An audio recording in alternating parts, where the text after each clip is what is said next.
Dang, man, that thing rocks, man. Thank you, baby. Oh, man. That thing rocks. Dude, Ed Sheeran, which I'm sure I'm getting muted on some platform right now just for stealing that shit once again. I love the shit out of it, dude. Bruno Mars, Chris Stapleton. Yeah, no wonder it's unreleased. There's too many people to give credit to.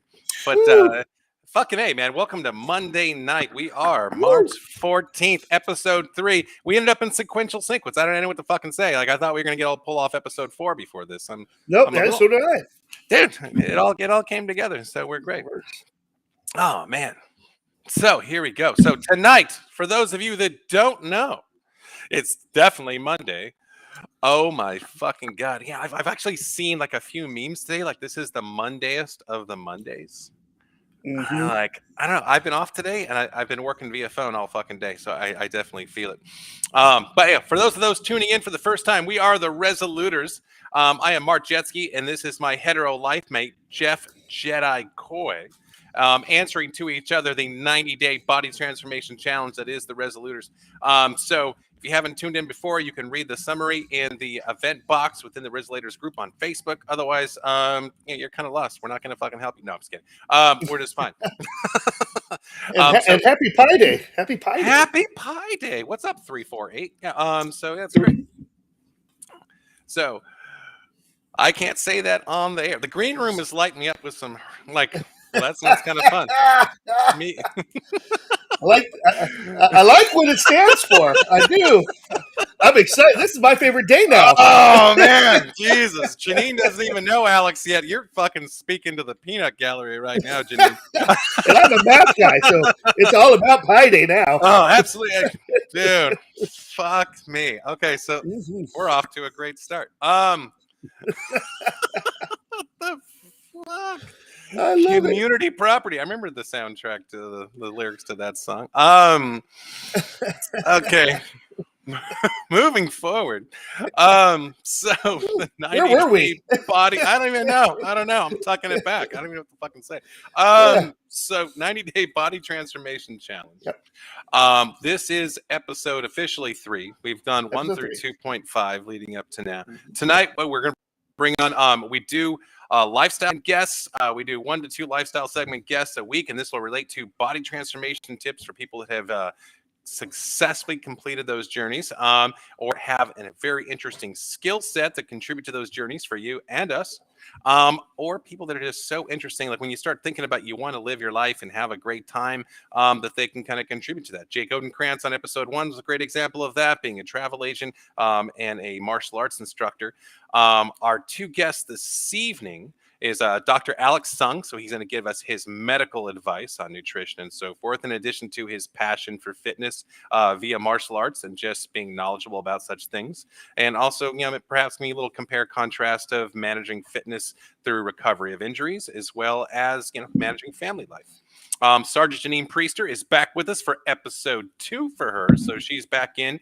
So her and my hetero life mate, Jedi Jeff Coy, are going to discuss veterans benefits and things those of you that have served can, have some extra tools to help you on your journey. Love And then tonight we have musical guest guitarist Matthew Dixon is going to be putting forth a performance for us tonight. So I'm really excited about what he's put together for us tonight. Yeah, absolutely. So, and yes, and Janine, you are a veteran on veterans, absolutely. So that's where we're going tonight. Jeff, how you been, buddy? Like, dude, it's good. We've been jamming lately. Like, we're cranking in the results. Mm-hmm. I'm happy to say I'm now in the 240s. I'm at 248. So I finally dipped under the 250 mark. I was fluctuating there for a bit, couldn't quite get under there. I'm now in the 240. So it's working, dude. Fucking A, that's fantastic. I love hearing that shit, dude. I gotta tell you, like, you've been a little more open about the numbers and that kind of stuff than I have. I know I felt like a little like I have self-esteem bruises. I just we've been chatting about that kind of stuff. Yeah. And so you brought up last time. So I've actually gone from a 42-inch waist down to a 38-inch waist during our time. So that's with my slack for work. I'm afraid to weigh in. I just don't want to know. I'm such a little girl about this. I'm just so sensitive. But I went to get like the T-shirt I was gonna wear tonight. I went and I put it on, and I was just like, it's too big. It was just it didn't fit right. So that felt good. So yeah, buddy, are you ready? Are you ready for the white man's high five? You ready? All the way. Okay, there we go. So we did. So thank you. So great work to you. Yeah. I haven't seen the sun very much lately, so extra white for tonight's episode. Me neither. Yeah. So how's work going? I mean, we've both been doing the work thing. Yeah, it's been going, man. I mean, these new hours are kind of crazy. Working till like 1 o'clock in the morning, then coming home and trying to relax and get to sleep. And 1, 2 in the morning. Reggie's here, by the way. He says hello. Oh, Reggie! Yeah, I got my Mandalorian. I'm gonna hold my shit together here. Okay, but just trying to relax and get the sleep that I need, because then I got to get up at 6 o'clock and get this little booger to school, get ready for school. So it's then coming home after taking school, trying to nap, get a workout in before I go to work. It's tough, man. But we're doing it. We're doing it. Whatever I can. I'm checking. I got a viewer checking in that's trying to see like where we're at. So I'm throwing a little where we're at from. Well, no, we should be streaming over on multiple platforms right now. I want to make sure that we're visible on Facebook. It might be a little confusing because I posted this into our Facebook event, which is rather limited because our group membership is right around 40, and I know more people watch than people are actually on there. So, and that's a little easier, I think, to access when we're just rolling on FB. Right. So I'm just making sure people can see that, because I have people that are in the group going, "Hey man, I can't see it in the group." So I just go to the regular FB, and it'll you don't even got to do anything. Just there it is. Just be there. Yeah, right. Okay. All right. So I'm gonna go take a look. I'm gonna be on the whole thing and make sure we're getting what we're supposed to be getting here. Yeah, we're there. We're there. Okay, cool. Excellent. All right. So Adam from Massachusetts, just click on my Facebook page, and you're gonna see it. There's gonna be a picture that looks like this neon shit behind us as the screen. Click on play on that, and you'll be good to go. Thanks for joining, Adam. Yeah, what's up, baby? Thank you for being here. When we talked about on the pop-up episode, that I was like, dude, someone is going to start harassing me because we didn't promote that episode, right? We just went, fuck it, let's just do this tonight. Yeah. And I'm all, someone's going to go, what the fuck? And it was Adam who was, what the fuck, on episode when we were supposed to go live with this one. It's like, dude, I was on, what the fuck? And he was the one guy in my fucking ear giving me a bunch of shit. And then when we did the pop-up, he was in the comments, and he was just like, oh man, how do I know that? I don't even know the thing. He was the one guy, and like, here he is. Thank you, Adam, for being on point and for the harassment.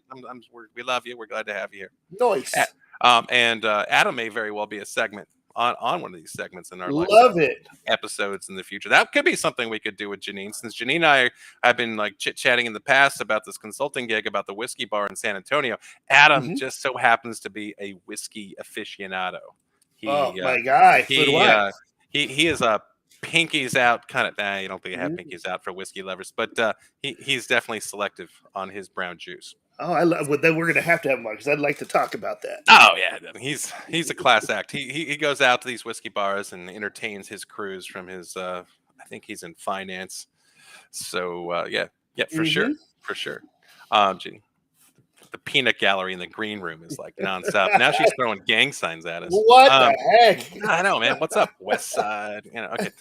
So, all right. So, Jeff, we're gonna segue. Are we ready to segue to questions? I got a handful of these fucking things from people that are written in. Okay, so from Jeff Adams in Tucson, Arizona. Yeah. Mr. Sinatra himself. Producer. Right.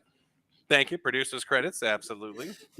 Yeah, Wildcats. Yeah, my dad was valedictorian of U of A. So so he's we used to have a little homestead stash back there. Thank you, Dr. Sung. So what is the best book on learning form for weight training? Ooh. Do you have a favorite? I definitely have a favorite. A book for learning form, huh? I know you and I have shared it offline, but you shared it with me. I haven't talked about it. I'm gonna chit chat with Reggie for a second. If you don't have anything, I'll jump in. But no, I mean, all I usually do, what I used to do is get mine from the Marine Corps. I mean, that was mine. When I learned it when I was in the Marines, I kind of stuck with it over the years and just kept doing what I was doing. But then you shared that book with me, and I was like, oh, this is something new. So yeah, I don't have a book, but your book is on point. All right. Okay. Well, then I'll judge him. It's some French guy. My French pronunciation is terrible, but hey, Strength Training Anatomy. So if you guys find this book, I actually got this at Costco, I think, many years back, but it's been in circulation for a long time. So Strength Training Anatomy, and then it actually will go through and target the muscle groups in the body, and we'll have little notes on the sides about form and so on. I actually recommend Grey's Anatomy as well. Not the show, but the book that's like this thick that I'm sure all of Alex's first year interns or have on their nightstands. But yeah, so this is great. And so I was able to actually use this book to build my chest routine out of, because you can kind of see, if just through a common sense logic, when you target all the different areas of your pecs, for example, there's different exercises that will target a specific muscle group, even within a major muscle group. Right. And it was very helpful. And again, like Jeff, like you and I have talked about safety being first, this one covers all that stuff. So love it. To Mr. Adams in Tucson, there you go. There it is. Look up Frederick Delavier. Yeah, he sounds so fancy. Otherwise, scan this ISBN number right there. Too late, you missed it. You're fucked. No, I'm kidding. Message me and I'll let you know what it is. All right. Question number two. What? That's great. What is the best book on flexibility? We got book stuff tonight. That would be the Kama Sutra. It's a little bit of cardio, a little bit of exercise, flexibility. Absolutely. Me without my props. Well, let me get it out for you real quick. Oh, never mind. Oh, that was an opening. That was a set coming in spike. This is beach volleyball. You almost had it. Okay. Anything I offer now is just going to be such a letdown. Good times. Oh man. Okay, so one is Ultimate Flexibility. I love this one. This is a great resource. I think for most martial arts schools will reflect on this. And this goes through literally top to bottom everything. Okay, and this is by Sung Kim. So this is a really interesting. I believe he's Korean as far as his heritage goes. But this gets pretty in depth. Beyond that, which I think Mr. Sung may appreciate, if you want to go OG on this, is Dynamic Aikido by Gozo Shioda. Okay, so those of you that have been in OG Aikido land, the stretches in here, it doesn't even have to do with martial arts, but the wrist stretches are so phenomenal in this book, which is those little muscle groups when you're doing weight training or if you wrist curls, anything to do with a barbell. Yep. These things, boom, he just said Ikajo, I think right there. I think that just fucking happened. And the great boom, absolutely. Bring it down to your navel, baby. Yeah, that's like, dude, that's fucking awesome. Oh man. Dude, he's still sitting back there, but Alex used to throw fucking Aikido moves on me when we have trays full of drinks when we walk past each other in the side station when we used to wait tables. Nothing like checking your balance, like, don't drop this shit, when someone's fucking with you.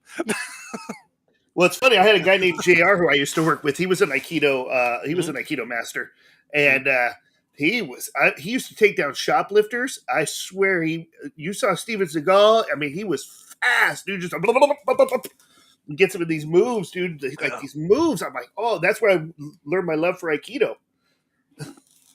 Oh, absolutely. Adam's still trying to. Okay. All right, Adam.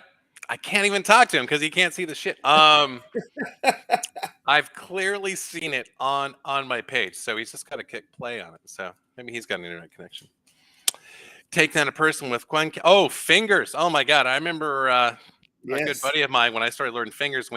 We had the same instructor, and he's like, "Why are you teaching him fingers? That's some ugly shit. That's awesome." Yes. Okay, moving on. Are we good? Are we ready? Are you ready? We're ready. Okay. Keep going. All right, cool. All right, so next from Dave Witten in Washington State. Dave will be on our next episode, by the way. Yes. We're going to have a lifestyle segment on the next episode about off-roading, and this dude is the Jeep of Jeep dudes, so we're gonna have a great time with that. So his question is, what is a good way to start a diet?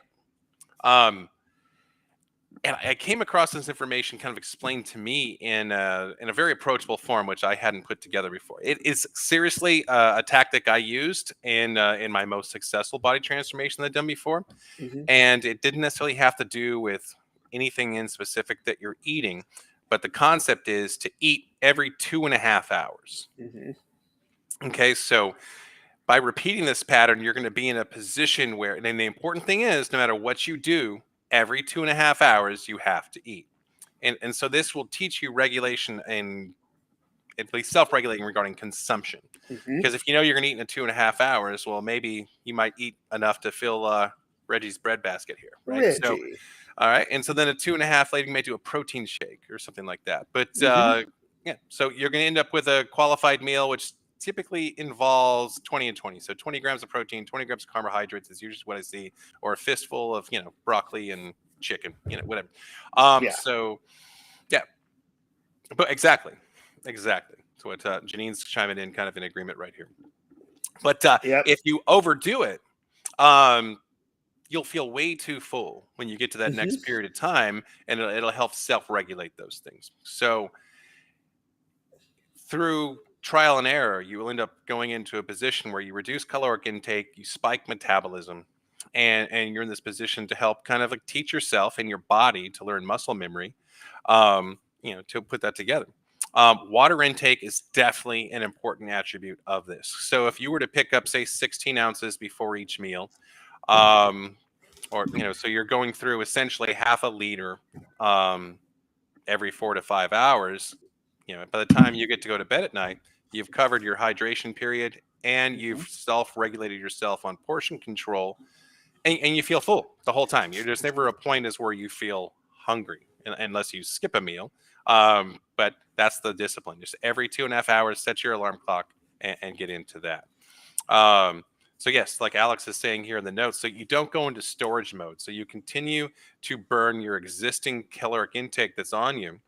And then over time, it'll eat away at that. So depending, I guess that's a rabbit hole I was about to open up as far as caloric intake and so on. So I'm not going to jump into that rabbit hole just now. But as far as basic principles, this is a great launch pad to help discipline yourself in a way that's rewarding, because as you do it properly, you will feel better versus being overfed and so on, and it'll lead you in a good direction. Like it. Excellent. So, Mr. Coy, do you concur? I do.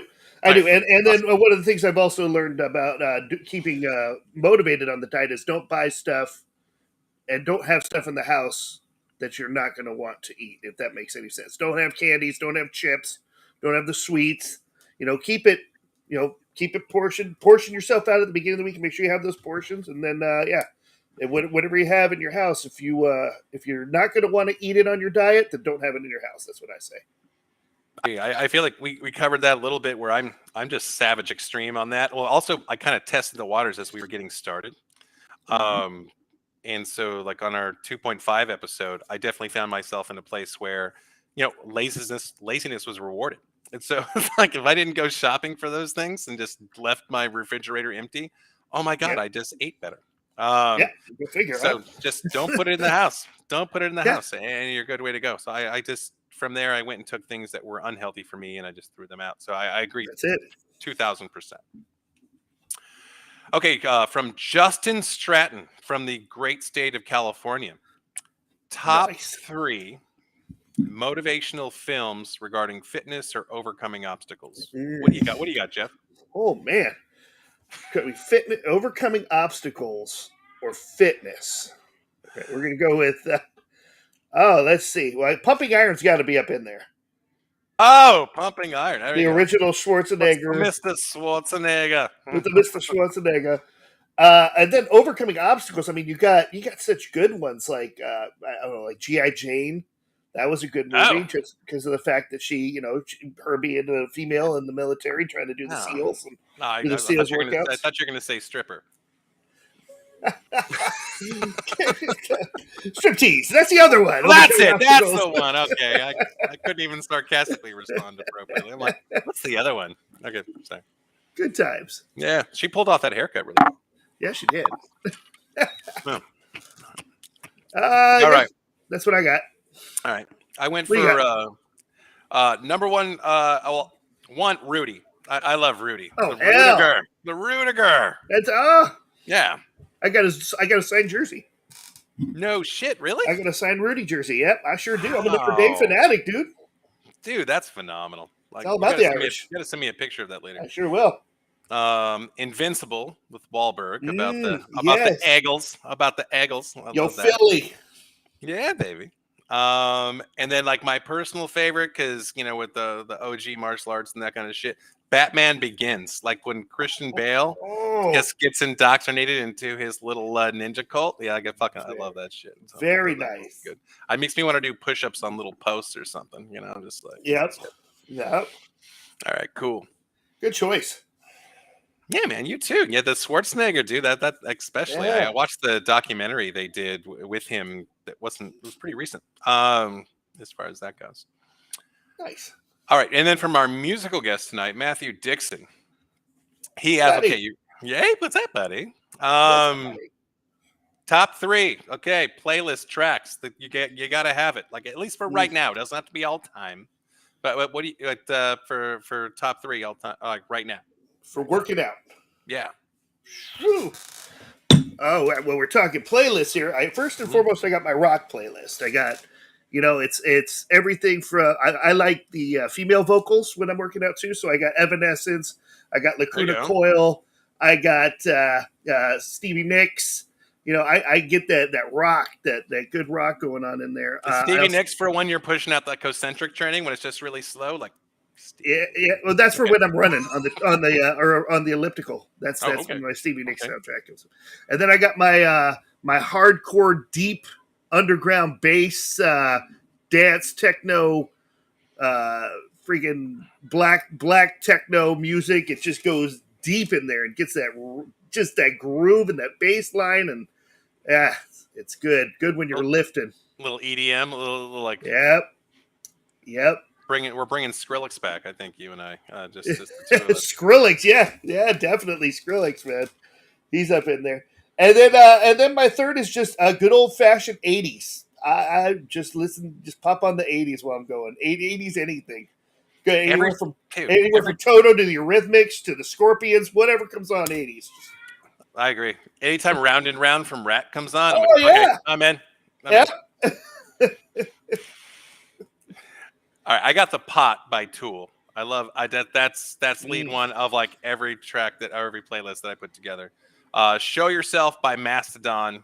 That my daughter turned me on to that a couple months ago, and I just been. You said that one to me. I was like, "Whoo!" Oh, that's right. And then always always Pour Some Sugar on Me by Def Leppard because.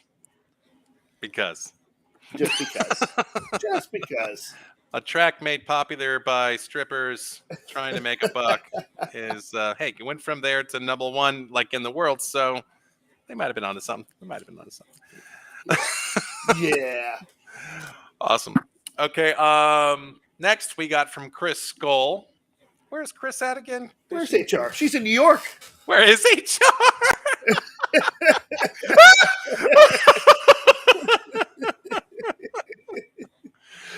Oh, Janine's drowning out club music in decibels. But Janine, you can file your complaint with HR. I love it. Oh my God! If we have like we're gonna start a website, and like anyone that has complaints, they go to like their own little room, and there's Chris going, "No one cares." Yeah. Thank you for your complaint. Yeah, she's like, if you had a complaint, I am HR. Fuck off. That'd be great. Duly noted. Yeah. I haven't heard Chris. I don't think I've ever heard her use profanity. Even no, in she doesn't use profanity. But maybe we can give her a script and pay her for it. I don't care if it's $20 an F-bomb. It would be worth it for me. Worth it. I would love to hear that. Okay. Okay. So on her question, how do you feel about high intensity interval training? I'm good with it. Maybe once in a good while, just throwing it out there, right? Okay, so for the viewers at home, high intensity interval training is essentially where you try to maximize your heart rate over a 5-minute period of time. So you're looking at essentially a 20-minute workout, and you scale up and you scale down, and you scale up and you scale down. A lot of times it's recommended for those in the over 40 status, like the Jedi and I. So that being said, yes, it does depend. So you got to bring the energy level to it. Absolutely. Throw a cup of coffee and maybe an aspirin if you're shy of an energy drink or some pre-workout. But yes, that's the goal. And so like Dr. Sung is recommending here on the side in the green room, rather.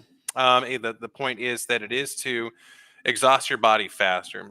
So you're going to hit your maximum heart rate probably 4 times through that cycle. Now you're talking about like kettlebells and stuff. Okay, so Sung, we'll get into that in just a second. But ideally, you're in a situation where you maximize your heart rate for the up to 60 minutes after you finish working out. So little, probably more known fact amongst the weight training community or people in the medical field is that you're going to have about an hour where your heart rate is going to remain elevated after an intense cardio workout. So that being said, you will continue to burn calories at a faster rate than normally because you had just done some intense cardio. So that means anytime after a workout of cardio, if you wait 60 minutes to have your recovery meal, protein shake, whatever that may be, you'll facilitate burning more calories, even when you're not doing anything necessarily strenuous. So yes. So, oh my God, I'm not getting into Orange Theory right now. Where's my Zoob tube? What's Orange Theory? I need to learn about that. Oh, it's a diet where you just eat sherbet all week. No, I don't know. To tell more. Oh, Jesus Christ, Ray Clarkson in a question. All right, Ray. Okay. I'll let you tackle this one, Joe. All right, buddy. 5. Ooh. That came the answer is 5. That came full circle. Maybe we should make Alex tackle this one later. Do large amounts of vitamins make your semen smell funny? I've never smelled it. I can't say I don't know. I don't know. I see Alex typing away right away.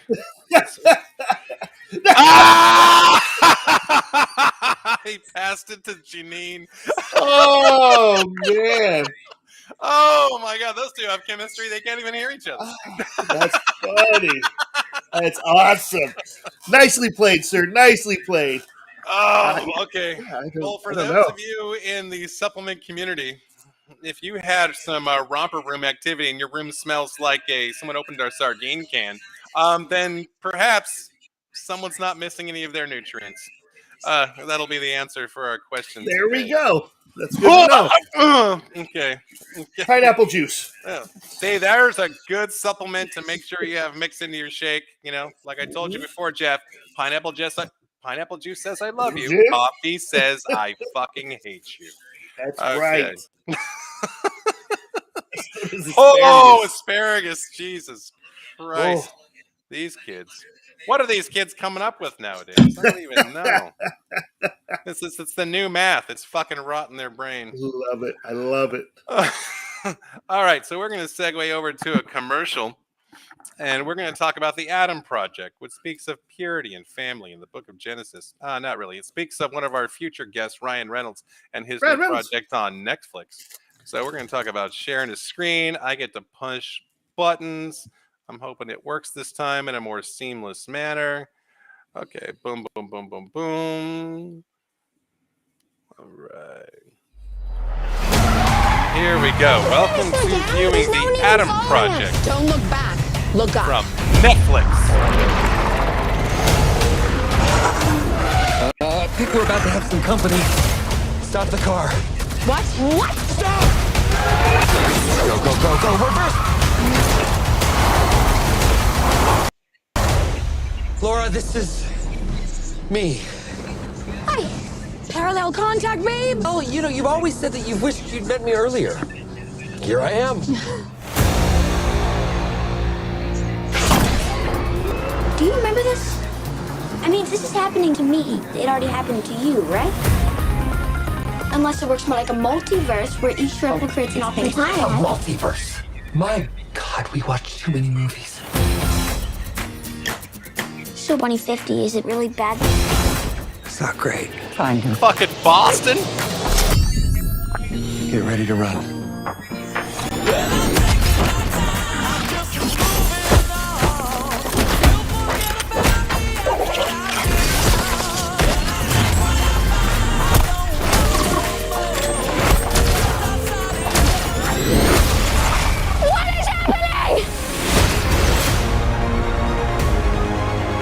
You know what you have to do.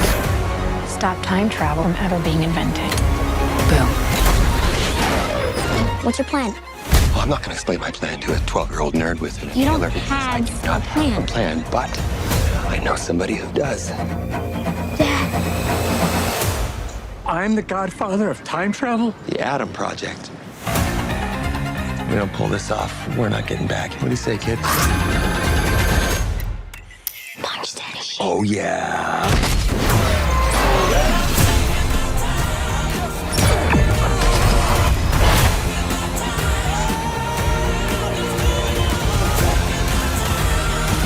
I spent 30 years trying to get away from the me that was you. And I'll tell you what.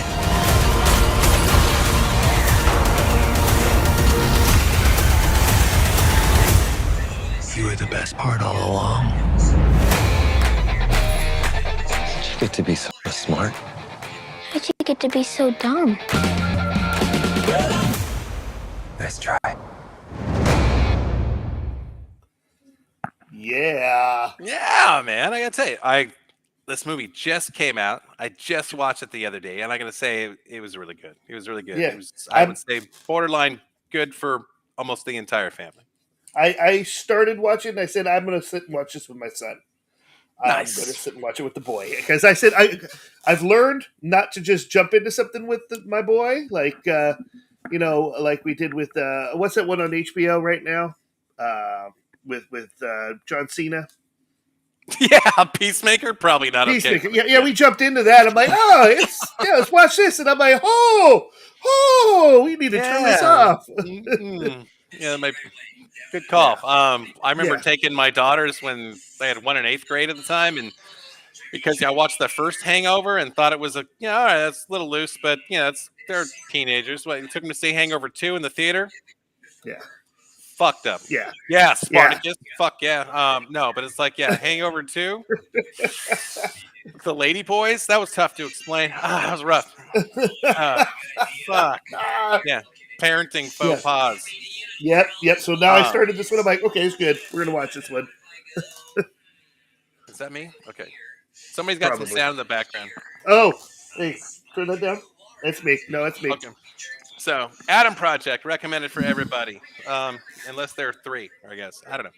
It was, for the most part, it was probably tolerable. Okay, I missed the Ed part.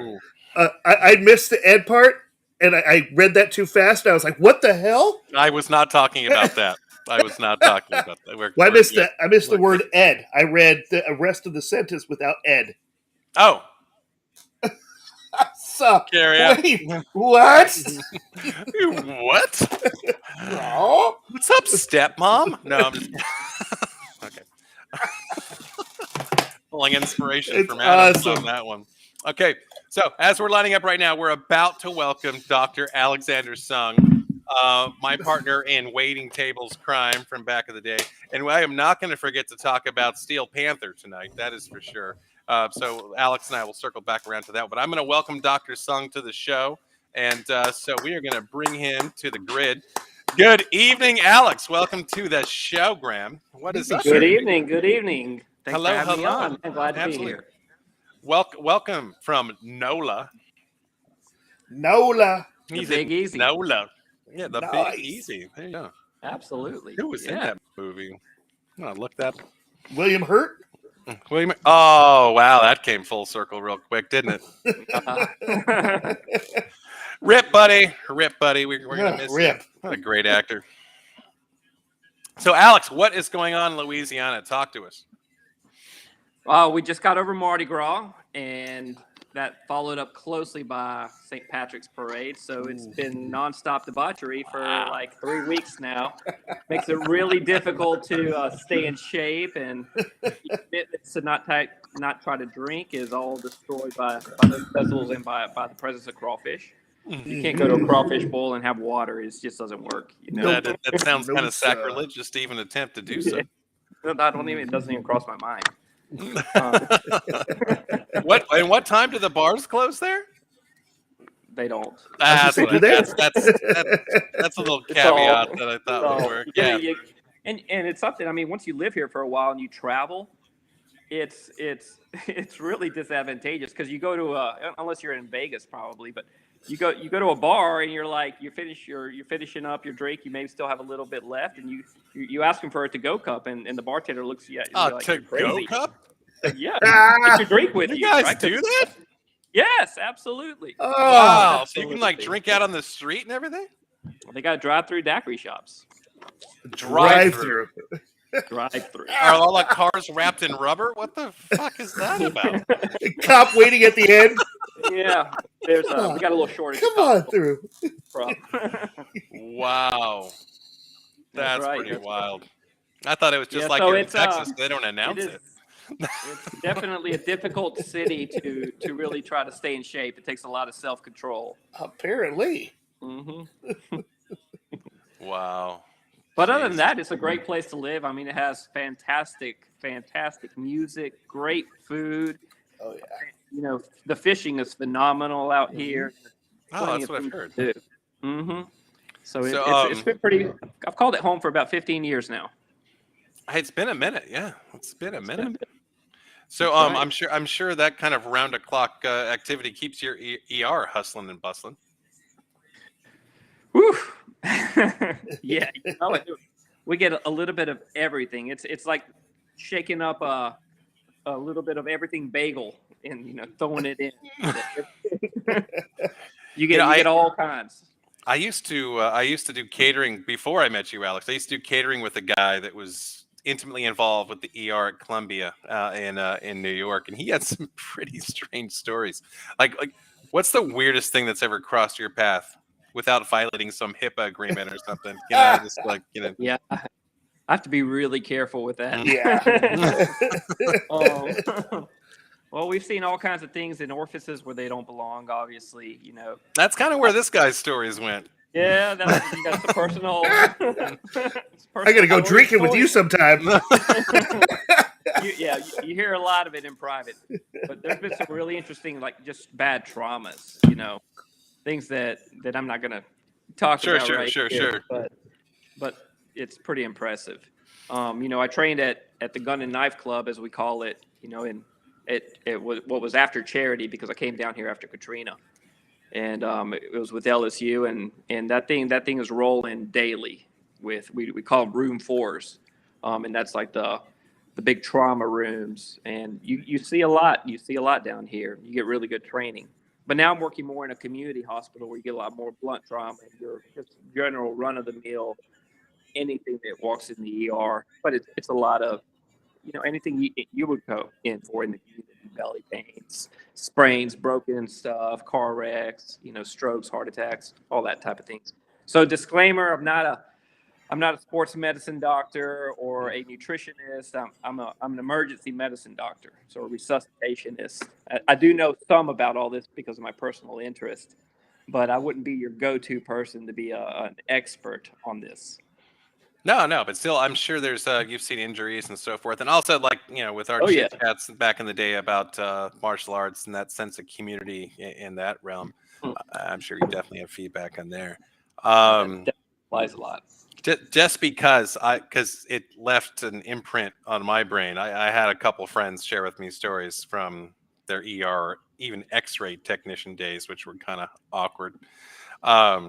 So this guy was working in the ER, and this what turns out to be a prostitute came in complaining about abdominal pains, and they ran her through apparently this litany of questions of did you participate in XYZ today? Did anything like this, that? And the answer is categorically no, was across the board. And so like, well, we're going to have to see what's going on.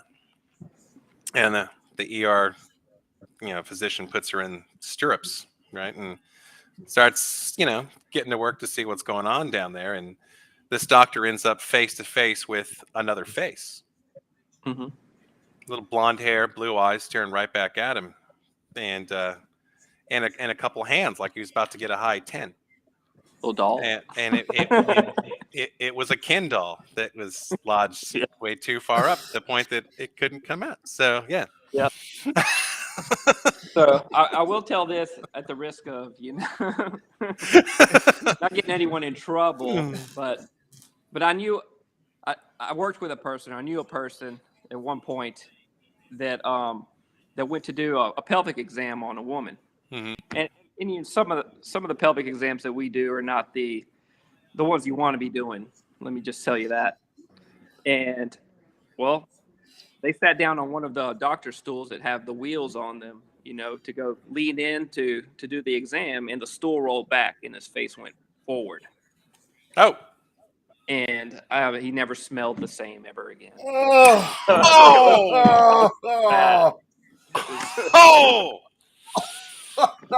I mean the sense of smell, right? I mean, got it. Yeah. Either way. Yeah, you wouldn't want it to happen to you. I didn't see that coming. No. Throw your curveball, one for you to remember. All right. Okay. We'll move forward, but I'll tell you about the baby sea snake later. Reggie. Reggie's here. Wow. All right. Delving forward. All right. So, Alex, one of the things that we were chatting about on a serious note when we were offline is that you were recovering from an injury pretty recently. So walk us through that. I know we our first guest, Jake, on our episode 1 was also dealing with some of that, and he had some good feedback. And it's one of those things, man. The older you get, and the more active you are, you're bound to have to manage something. So I guess I've almost made it to that place where you realize you've hit that mark when you get injured and you didn't do anything, right? Not quite there yet. I was doing things at each time of my injuries, but I mean, seriously, I've been playing soccer for a long time, and it seems now every time I try to go back to doing that activity, every single time I get an injury. This first injury that I had not too long ago was actually skiing. We were out with the family in Vail, and I made the terrible mistake of taking that lunch break and having a couple of beers during lunch. And I mean, I had been skiing blacks and blues, all day long. And I get on the green kind of runway, the little catwalk, and with the family, and decided to go a little bit, off course. And I was going to jump back down into the catwalk. Well, when I went off the cliff, I missed that it had a double lip, fell down, felt with my arms stretched out like that. And it's one of those that the people that were behind us skiing, everybody was like, "Oh," you know. I popped right back up and kept skiing, and it didn't really feel it too much right then and there. But I ended up tearing part of my bicep, my rotator cuff, and getting a slap tear. Partly. Ooh. That was about a year ago. And for the first few months, I mean, it was just terrible. I couldn't sleep at night. The pain was keeping me up. And I finally, we make the worst patients as physicians. So we don't go to the doctor. Do as I say, not as I do. And so I finally ended up going to the orthopedic surgeon, and they did a few MRIs, and I went to 3 different ones, and 2 of them said you needed surgery. The third one said, well, let's see how you do with the therapy.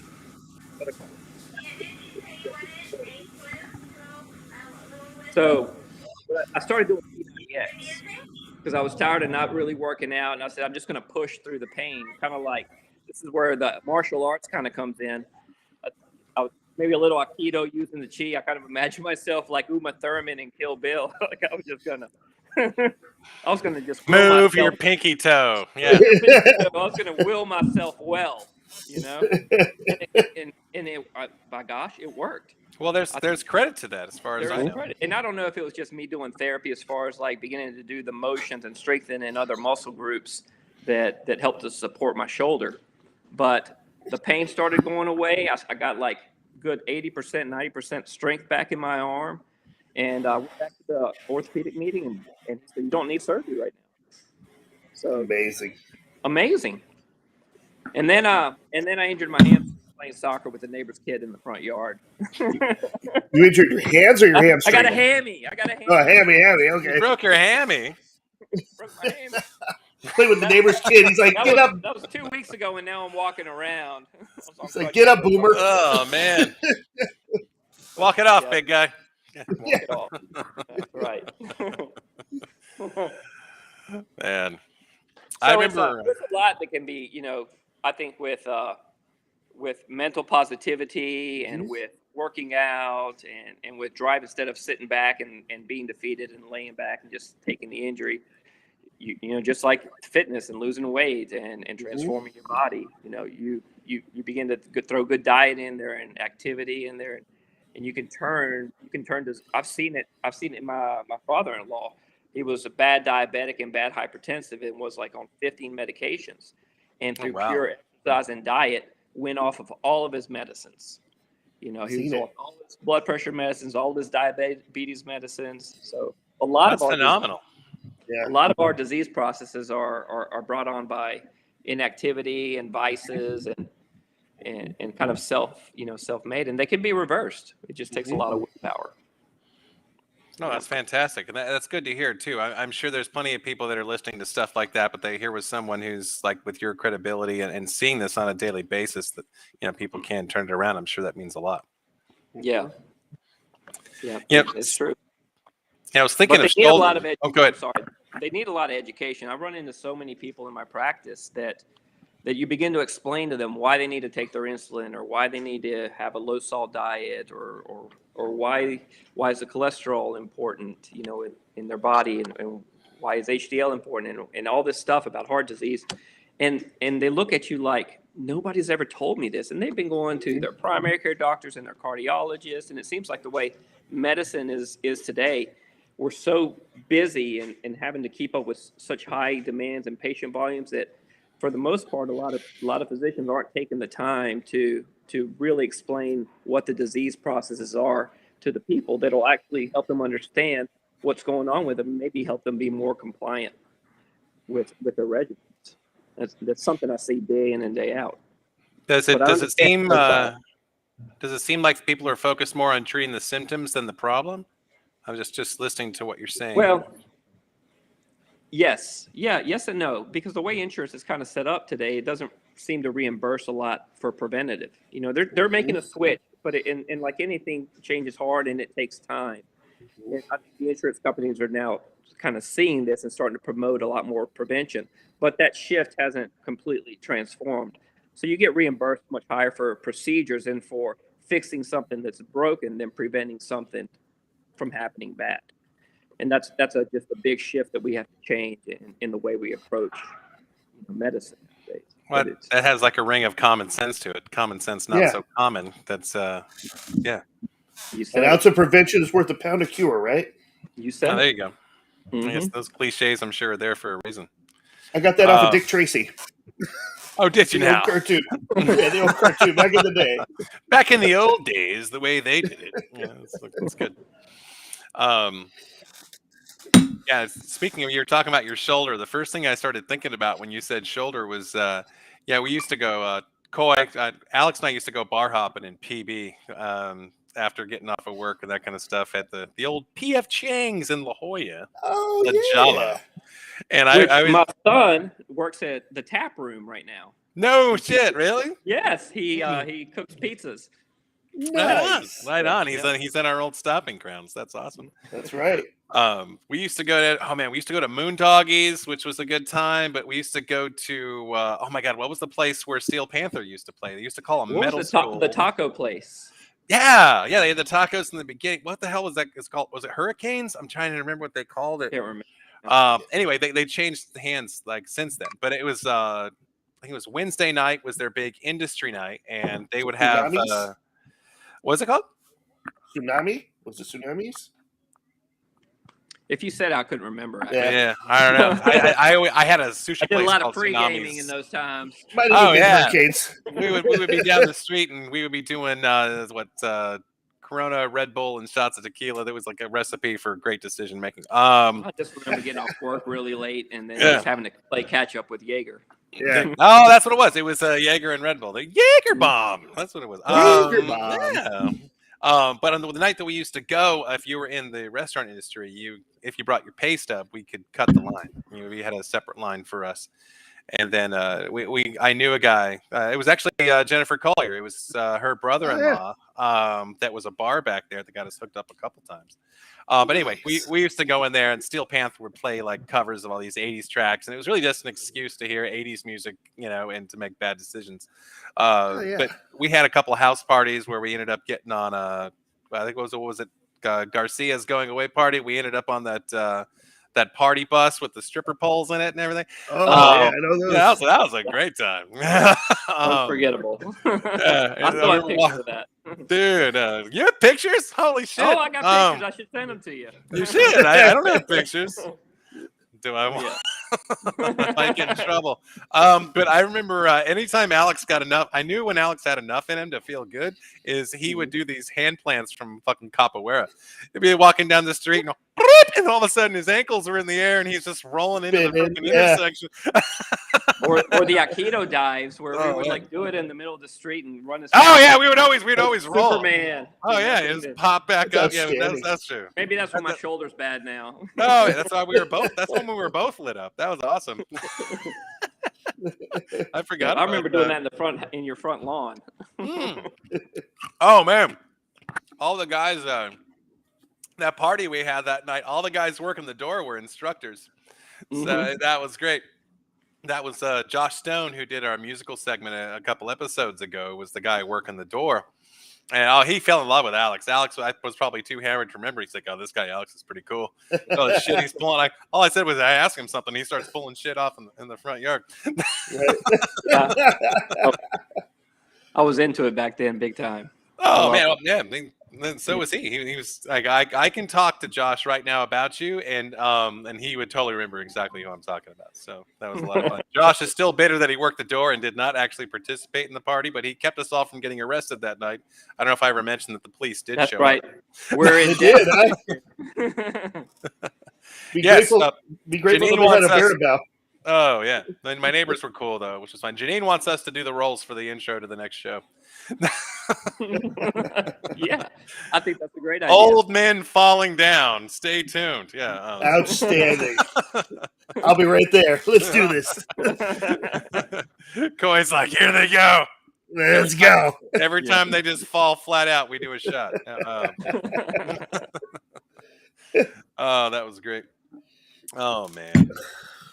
Alex, you have like the full-fledged family and everything. You got the little ones and everything going on now. Oh man, yeah, I got 3 kids. So like, since I guess I last saw you, I ended up. That was a long time ago. That was a long time ago. Yeah. I ended up moving back down to San Diego after I moved to the Bay Area after school.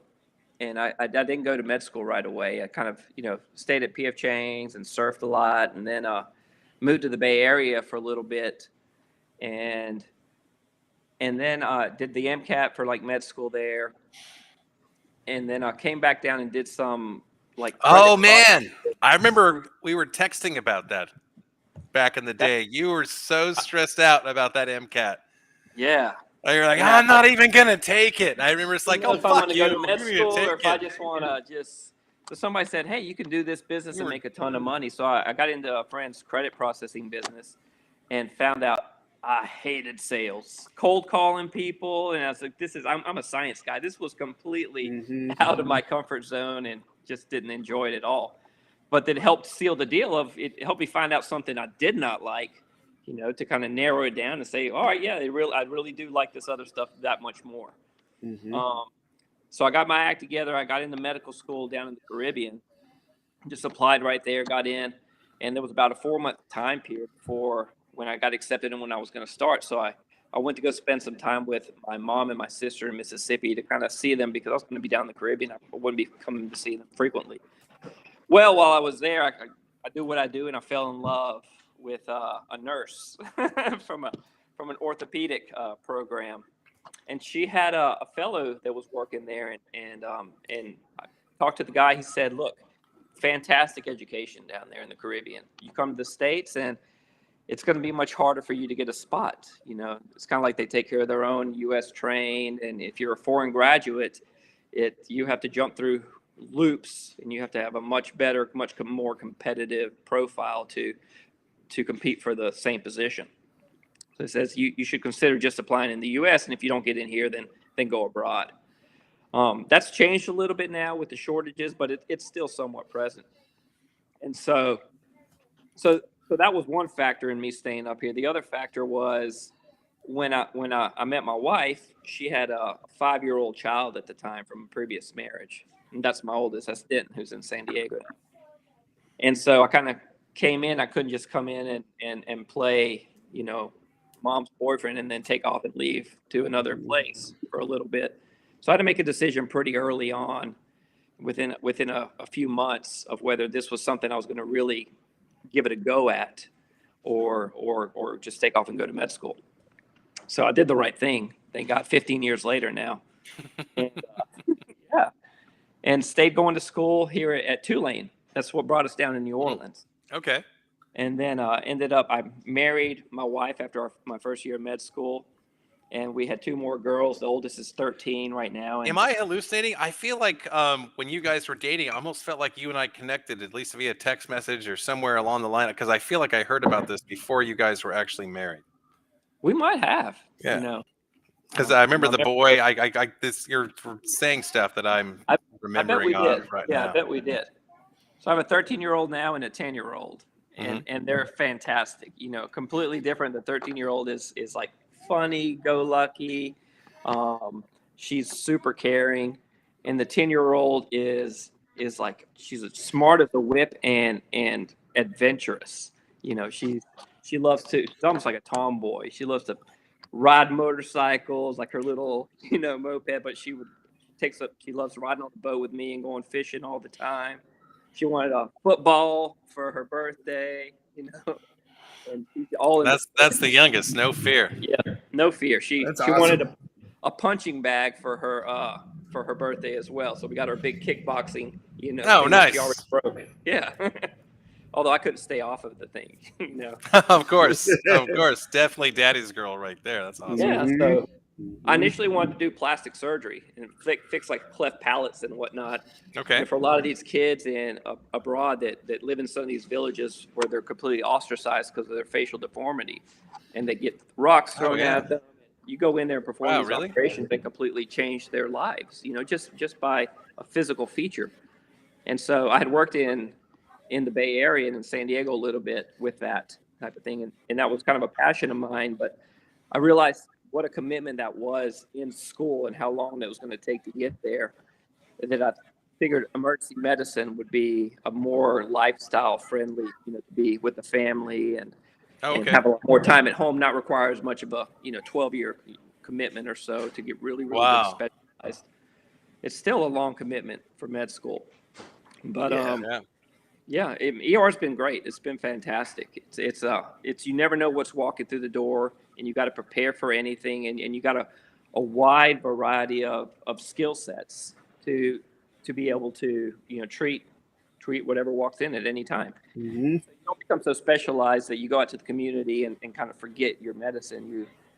You can handle, you're the person that you want on the airplane when somebody goes down or when somebody's choking in the bar or at a sports event, at least in the first few, in the beginning stages of it. Yeah, those critical mass moments.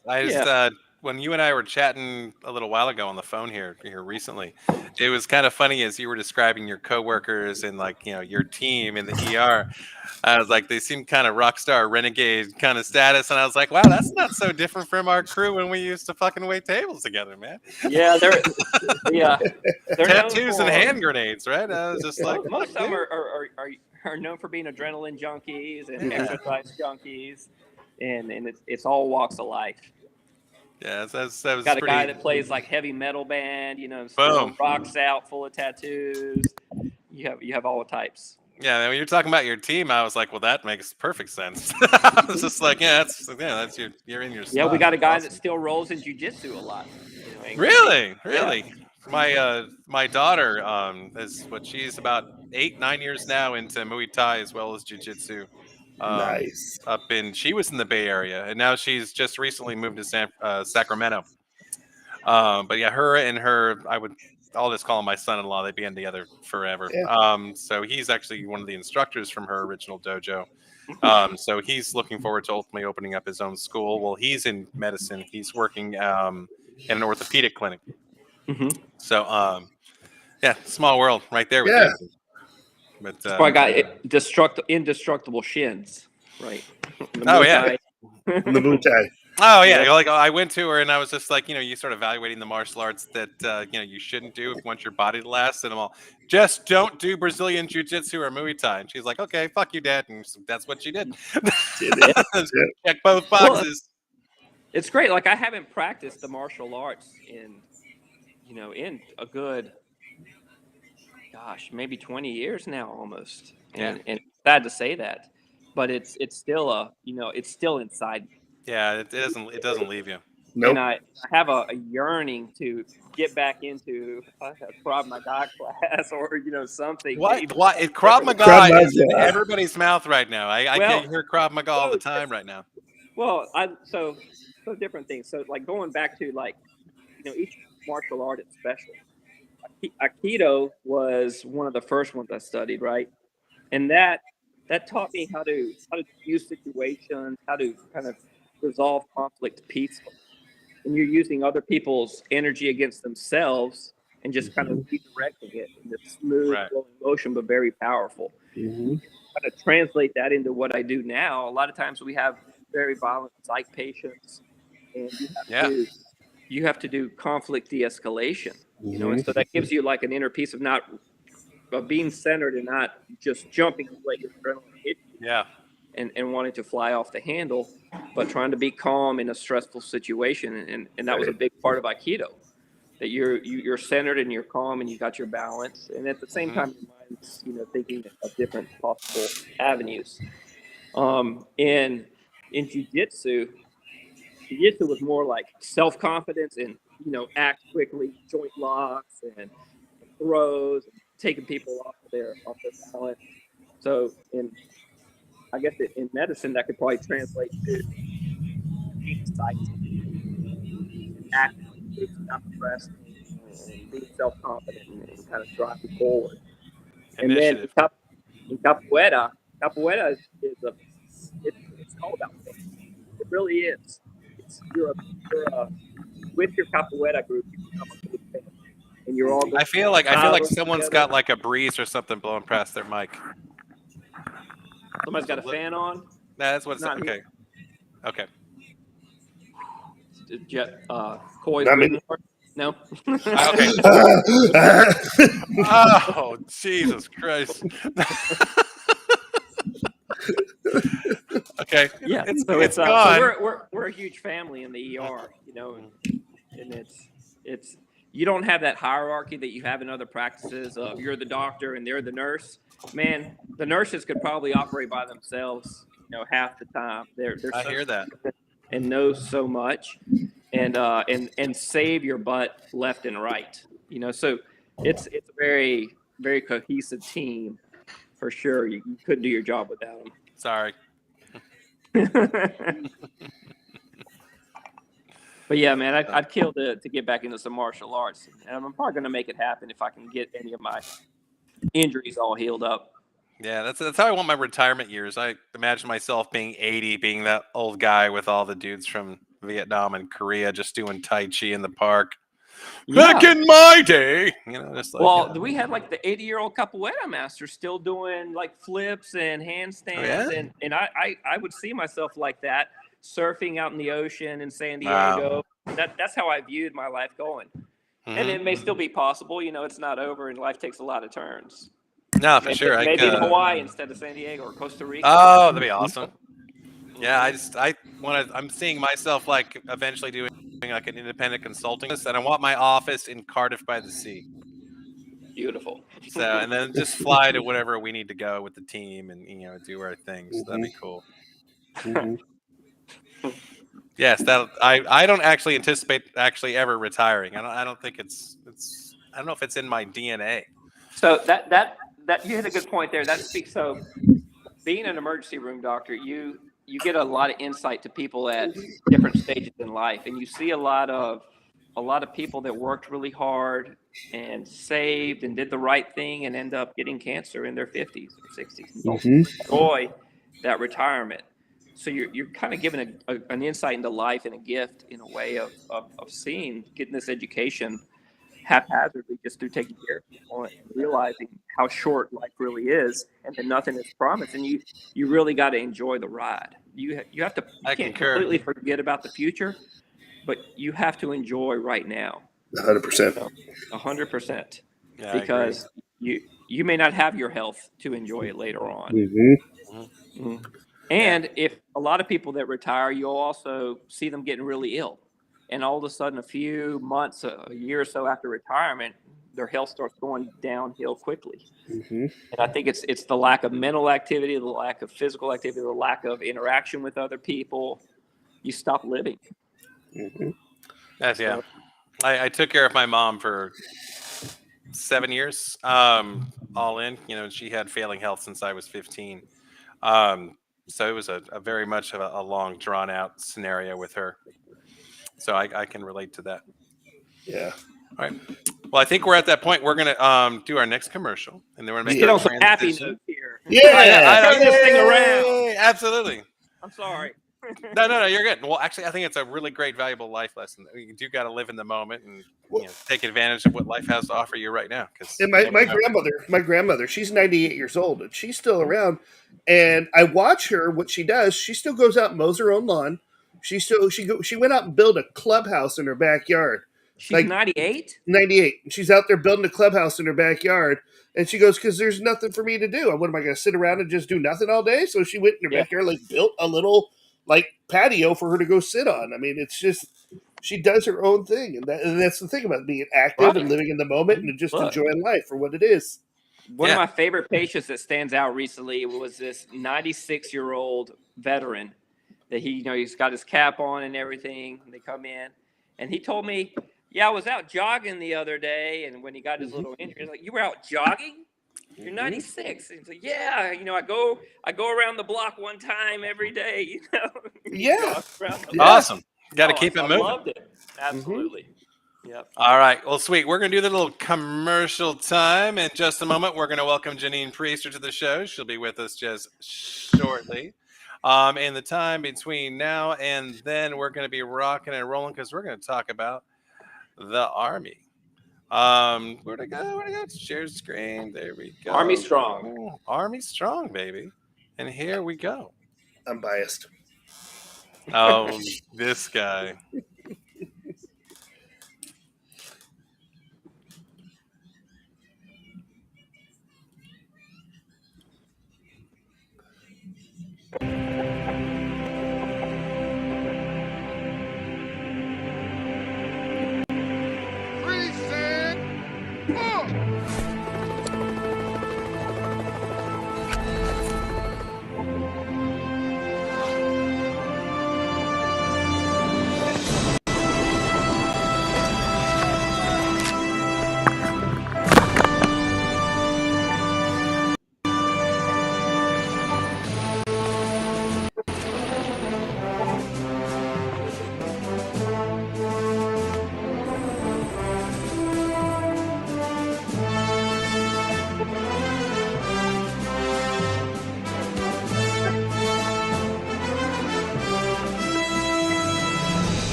Hoorah!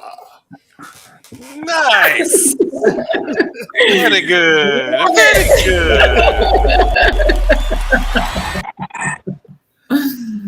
Let's turn this Good on. times. There we go. And welcome to the show, Sergeant Priester. Hello, Janine. Hello.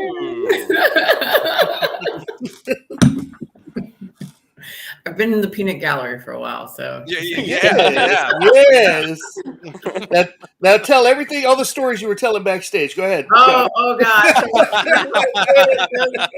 We definitely had some extra stories back there. So that and like the playing of the national anthem, and it's proud to be an American and stuff like that. Like it literally brings a tear to my eye because like I see myself in those videos and I see all the people around me that I work with every day, and they literally take you to a point where they break you down as a group to make you work together to build you back up. Mm-hmm. And it's something that if you haven't been in that with like a bunch of other people who have experienced that, it's hard to understand. Yeah, no, it's true. It's what makes you so close. I know, and it's amazing. I loved every minute of it.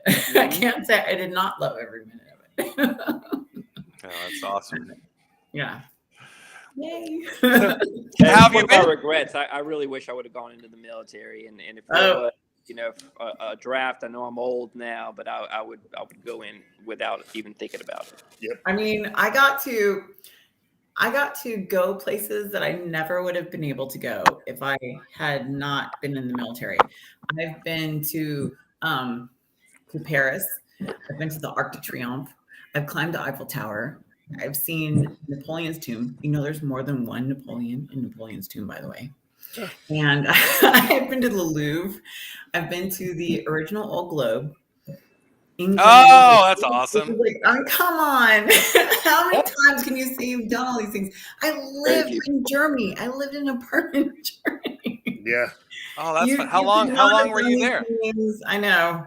And I don't know if I ever told Mark this, but I told a lot of my friends in high school. I was like, the two things I wanted to do in high school was I wanted to climb the Eiffel Tower and drive the Autobahn. I've done both of those. Yeah. Check.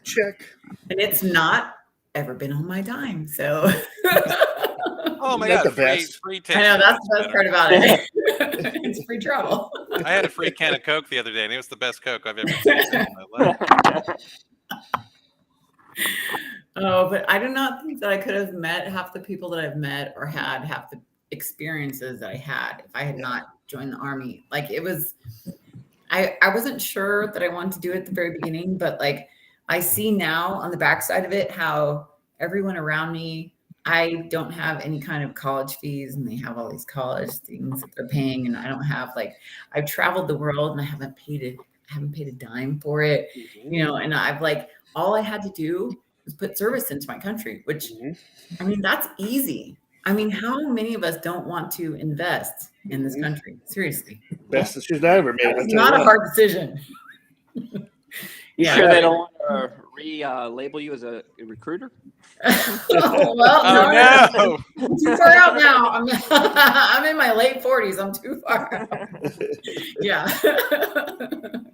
No, but I talk to a lot of the younger soldiers sometimes when they come through, and like I feel like I make a little bit of a difference sometimes in their career choices. Yeah. That's awesome. Like what's some of the advice that you give them when you talk to some of these younger soldiers? So my advice would be, so when I first went to talk to the recruiter, he said to me, "Oh, there's like a $35,000 bonus to be a petroleum specialist." I looked at him across the desk like this. I said, "You want me to pump gas?" And he said, "No, I want you to be a petroleum specialist." I said, "Dude, don't lie to me. Don't insult my intelligence. I got high enough on the ads vibe that you want me to pump gas?" He's like, "Okay, maybe." I said, "You need to give me something better than that. If I'm going to sign up, you need to give me something." So don't go for like the very first thing that they offer you. Well, that's one of the things I used to give to him too, is know what you want to be when you go in. Yes. Know what you want to do. Don't just go in all willy-nilly. When you grow up, you have to know what you want to be when you grow up. And I had no idea that my many hours of that's a small question. No one has any problem answering that. No, I watched too many hours of Cops, by the way, on TV, and that's what brought me to being MP, and that's what got me to all these other days. Yeah. Most people at 40 still don't know what they want to be when they grow up. Right. I like those people. I told him, I was like, "Why don't you give me something better?" And I think I told Mark the story when I was there. I was like, so he's like, "So have you ever gotten a ticket?" And I was like, "No." He's like, "Have you ever been arrested?" I'm like, "No." He takes out this form and he like sets it across the desk to me and he gives me a pen. He goes, "You need to fill this out." And I'm like, "Okay, it's some kind of background investigation." And I look over at him and he takes this little box out of his desk. What's in the box? What's in the box? He takes this nail file out and he starts like filing his nails. And I'm like, have I just entered the Twilight Zone? Should I That's creepy. be running for the door? I'm not sure what I'm doing right now. But no, I was fine. I lived, obviously. And I had some of the best times of my life. But that dude was scary. He was scary. That's the creepiest part of the whole experience. He was very creepy. Put the lotion in the basket. I'm like, yeah. Hey, can you help me get this couch in my van before you sign? No shit, right? Yeah. What are you, a size 2? Oh, Jesus. For those of you at home and haven't seen Silence of the Lambs, you now have homework. I know, right? It'll be critical to your body transformation.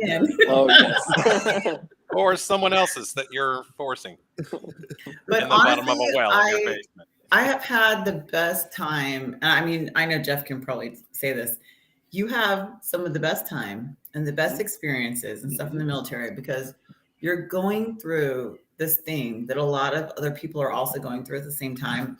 And it's almost like a bonding of brothers or sisters or whatever, because it doesn't matter. It doesn't matter if you're a boy or a girl. It's like a bonding of going through this shared, I don't want to say trauma because that's not what I'm looking for, but it's a shared experience that like you build these friendships with these people that are like all over the world now. And like they live here, they live there, and then they go on to be government employees like I am right now.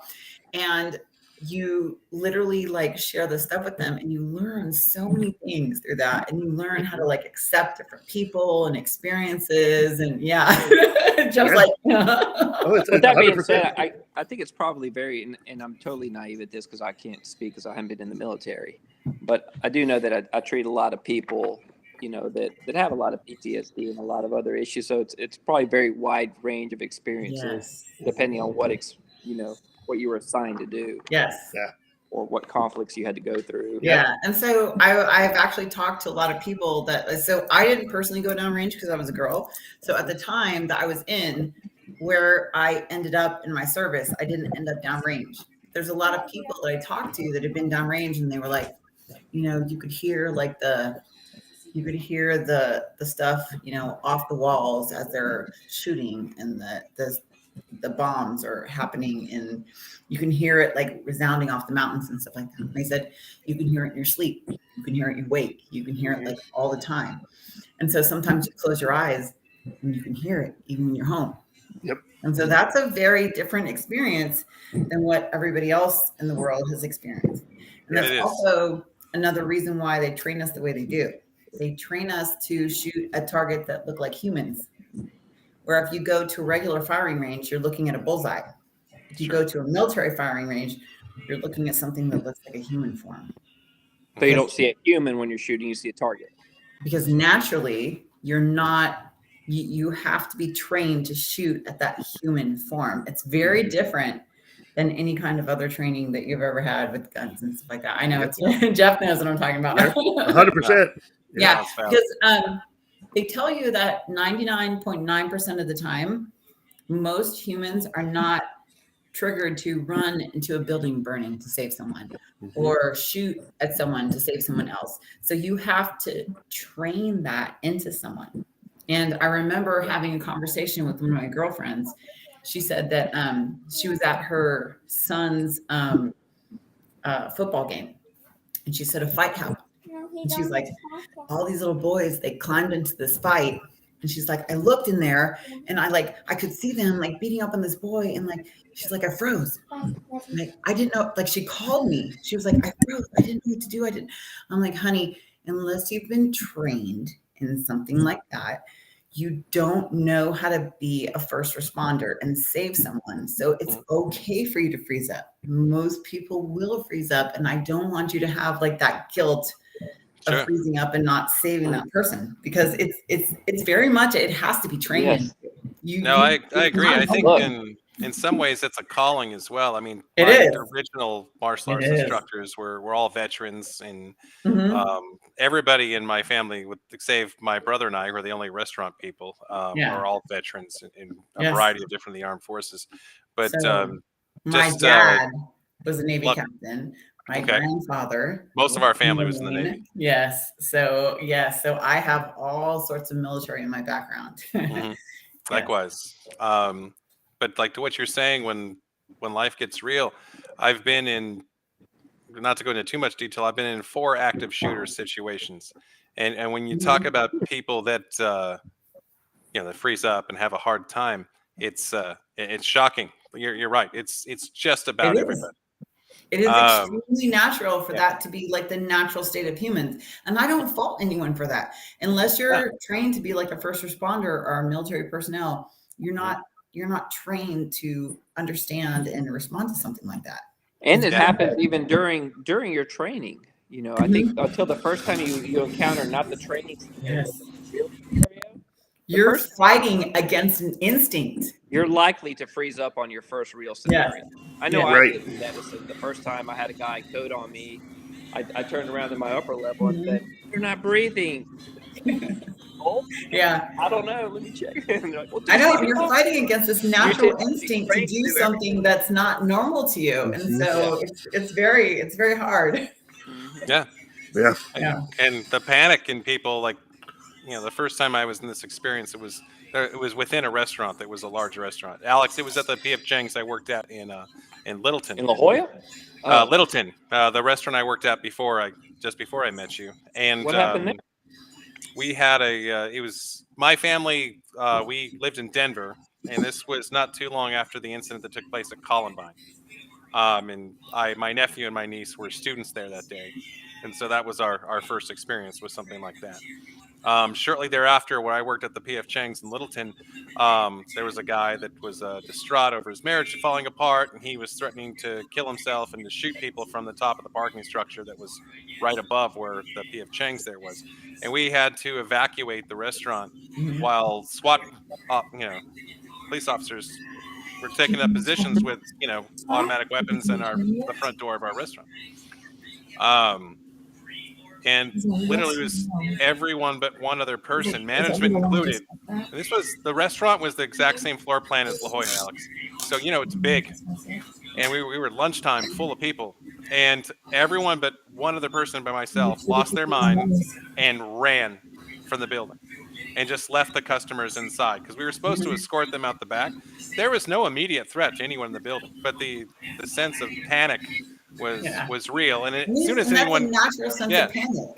As soon as they turned their head and saw guys with automatic weapons out front of the window, they were like, "Oh my God!" Maybe they became so real to everybody that we got to escort you out the building because, my God, the guy's got a machine gun.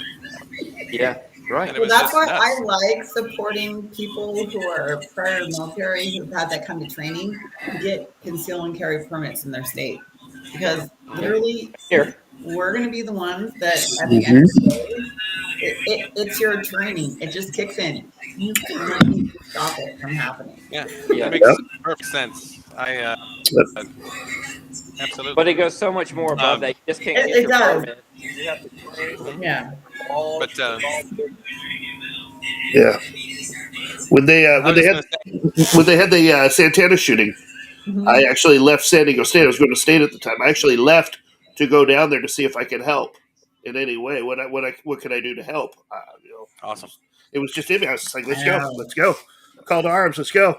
That was very shocking to me. My sister was actually at the school at that time because I have two sisters younger than me, and so my sister was actually at the school at that time, and she knew that kid. Not like knew him, like knew him. Like he had a couple of classes with her, and that was very terrifying to me. Yeah, I know. Yeah, but, and it's like you just get to this point where like you either understand it or you don't. Yeah.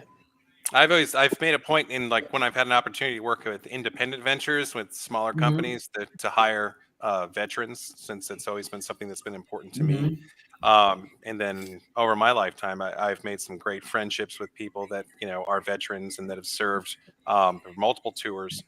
And just having those conversations, kind of like what you were intimating earlier. I had one particular restaurant where we were near Disneyland, and fireworks displays were pretty much a constant for us for our patio service. And so I had a good friend that had to mitigate that, going, "Hey, that's not going to be my thing," and we would have that chat and that kind of thing. But I always found that the veterans that I hired were the hardest working people that I had. They're always the hardest working people, and I love that about them. So that's what I love about hiring. Like so I'm in government service, but I've always hired like people who are veterans before and stuff like that. And so I love hiring them because they have that sense of worth and that sense of work that a lot of people don't have. But at the same time, I love being able to mentor them, to like show them how to get in the program and stuff, because a lot of veterans don't understand that you don't have to have a service connected disability at the time that you leave the service to get a service connected disability in the future. Yeah. You just have to be able to connect it some way into your medical records in the past. And then you can backdate it from the time that you left the military.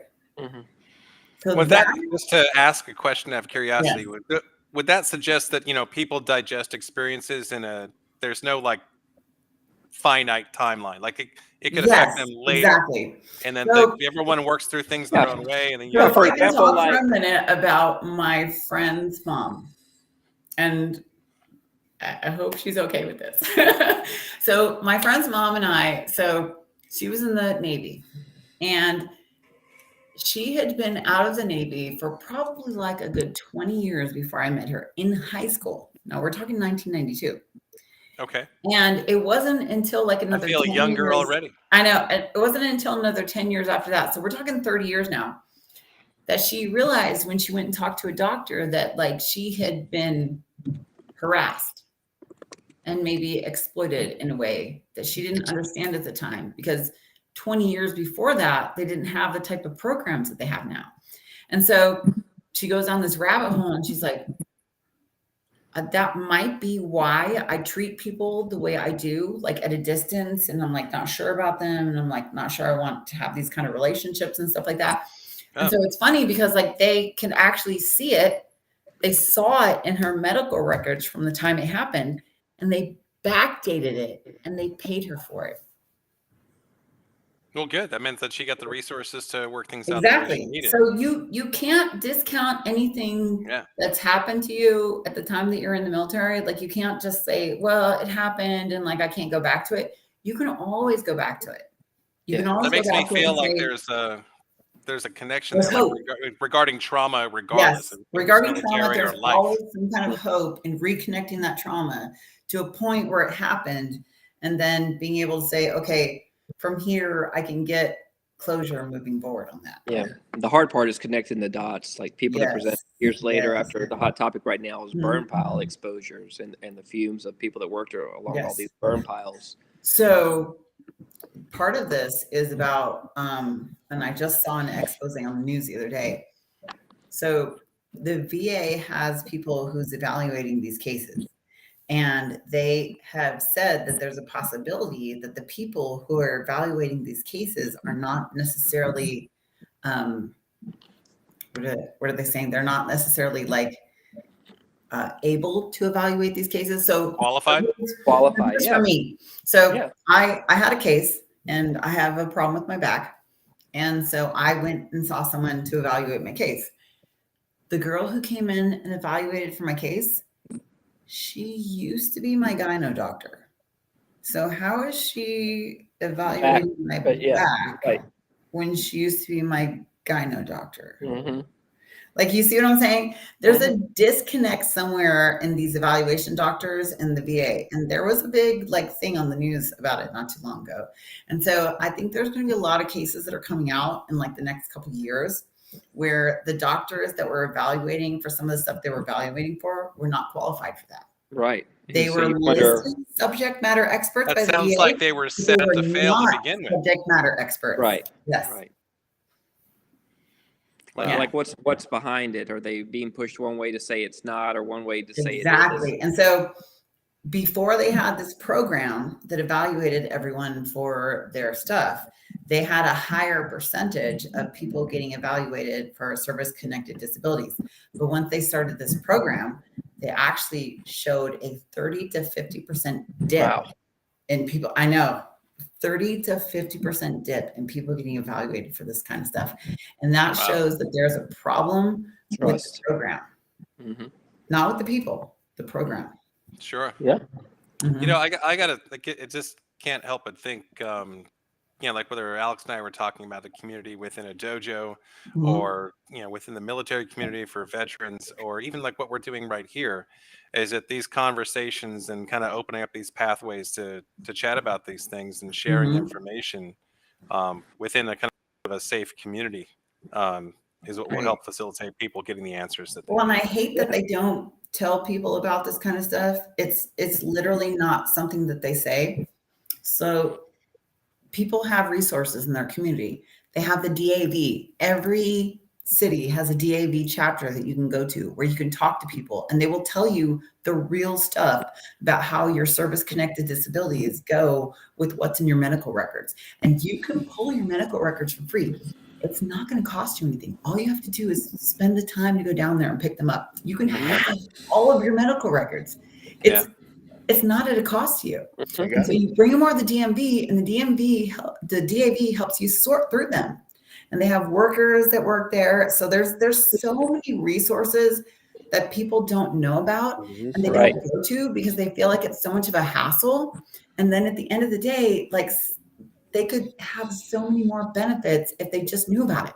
Yeah, I think it's the launch point that so many people challenge with. So Janine, what's the best place? If you had to do this for the first time digging into info, what's the best first place to start getting this kind of information? Go talk to your local chapter DAV. Okay, and for us that don't know what DAV means, what is that? The Disabled American Veterans Chapter. There's one in every single city. You just have to look it up on the internet, look up your city, and find out what the number is for your city. Go in there and talk to them about your service-connected disabilities, and they will tell you what to pull, how to pull. Like, I literally had something where the VA was telling me that I was not going to get a service-connected disability for it. The DAV fought them. I got it. Well, yeah, I didn't have to do anything. They did it for me. Good. I'm actually reopened my case on my hernia, my third hernia that I have right now, because I have a 0 connection, a 0% on my first hernia from the military, and they're trying to connect my third hernia to my first hernia to see if they could fix that. Well, and that's the thing too, is people think, oh, I have a 0 connected from that seems like a no-brainer. It doesn't matter if you have a 0 connected. It doesn't matter. If you can find it in your record and connect it, yeah. You can connect it back to that point and bring you up. Sounds like they're looking to make an excuse to help you. It sounds that's but likewise, I mean, I'm sure there's people with situations that when you use that adjective disabled, they don't feel they're disabled. They do. But they have something that they need help with. And so that to get past that adjective and dig in. That's probably the hardest part for me, is because I have a placard. I don't look disabled, but I'll be honest with you. There are some days when I haven't gotten in to get my back shots on time, or I haven't taken my inhaler right or something for my service connected disabilities. And walking into the grocery store is painful for me. And I will park in that parking space because I have to.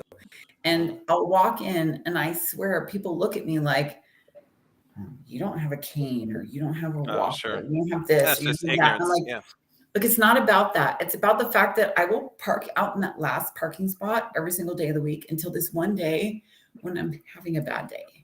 Right. And you don't understand that, and you can't see it on the inside of me. Right. And that's the hardest part about it.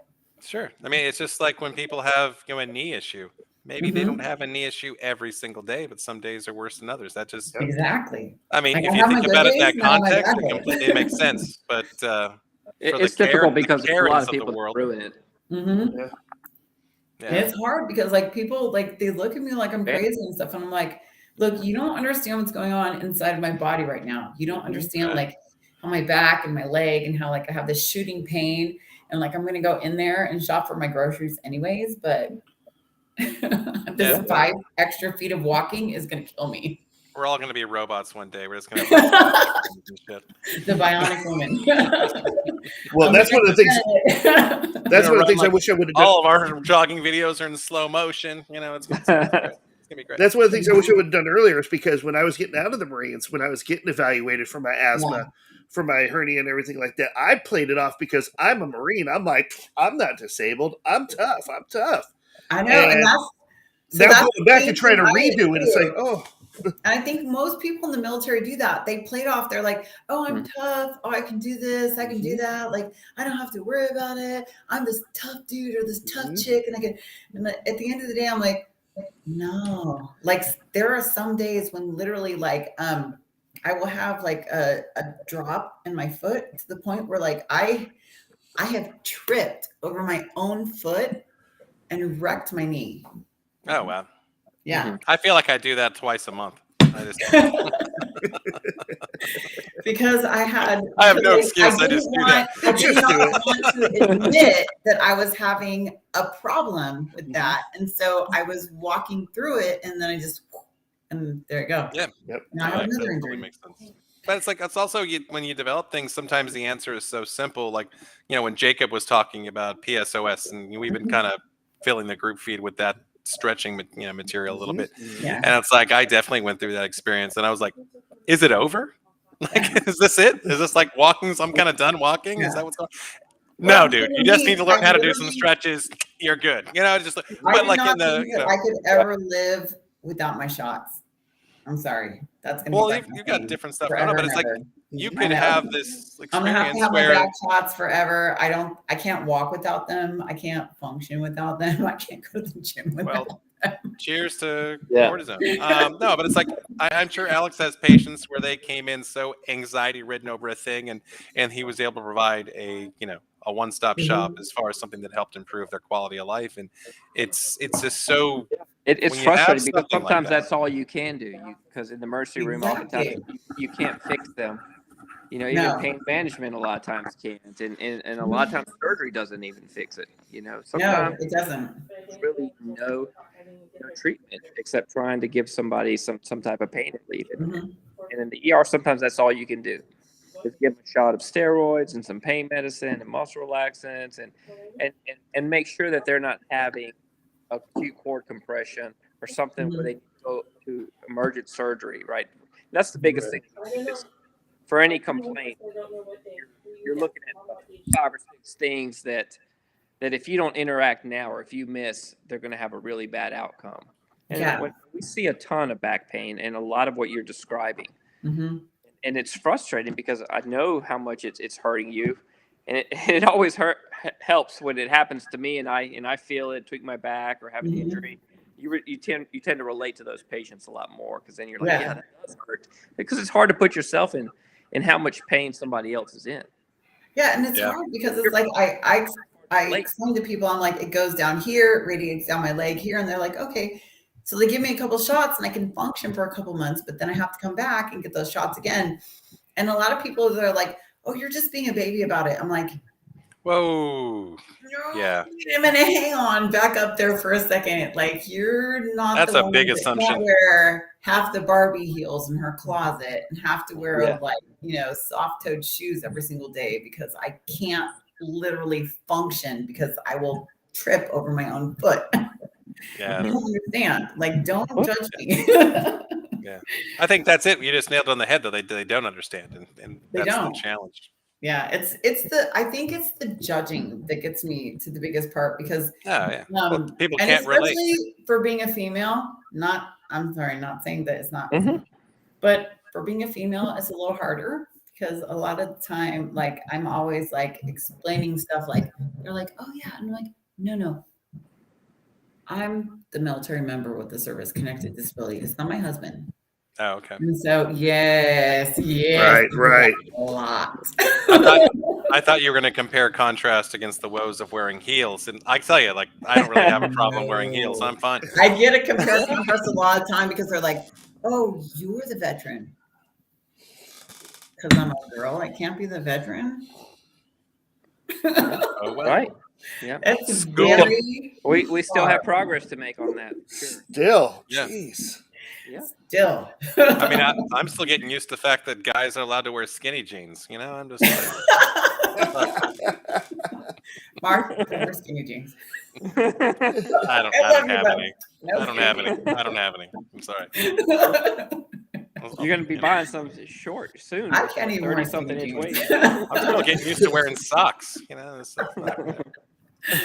OMG.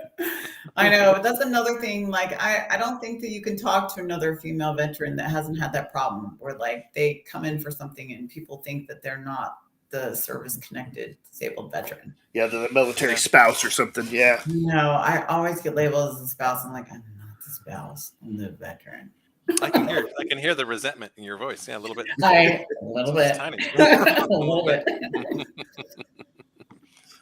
Awesome. Well, guys, we're getting close to the 2-hour mark for. I know. I was like, I'm sorry, I talked too much. No. It's only it's good stuff. We've all been talking, so it's so there are actually also several different companies out there that will help you. So there's a small fee. Usually they collect their fee afterwards. But I know Jeff is like on and off on these. I'm on and off on these too.